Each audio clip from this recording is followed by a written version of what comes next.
But yeah, I saw Sister Madeline. How you doing? I'm fine, thanks. That's good. You had a question. You said that your friend had a question about Islam, and you haven't read the Qur'an before, right? No, I didn't. Okay, sure. So what's the question? I'm asking, what do you do? What do you do to people that don't believe in your God? Okay, are you ready to hear this? Yeah. It's going to be very brutal. I'm fine. We give them dawah. We invite them to Islam.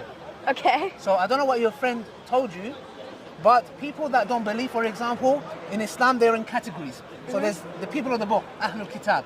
So we as Muslims, we believe the Jews and the Christians are people of the book. Are you a Christian? Yeah, I am. Okay, good. So we will class you as the people of the book. So you are closer to us than the polytheists. So the polytheists go down the categories of idol worshippers. So these are people who worship statues. You don't agree with that, I don't agree with that, right?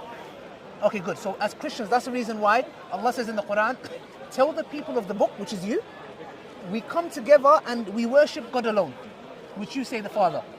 Yeah. Yes. So in a nutshell, we are commanded in Islam that we live in harmony and peace together with the Christians and the Jews. So when Islam was ruling the world, a vast majority of the world, a lot of Christians lived under the rule of Islam in peace. They had their own cathedrals, their own churches, their own laws. They could drink alcohol, eat pork in their vicinity.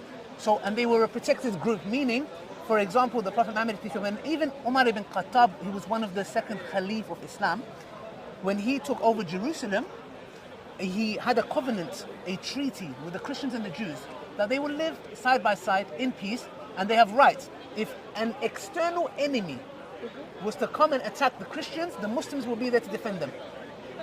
If an external enemy came to attack the Jews, the Muslims will be there to defend them.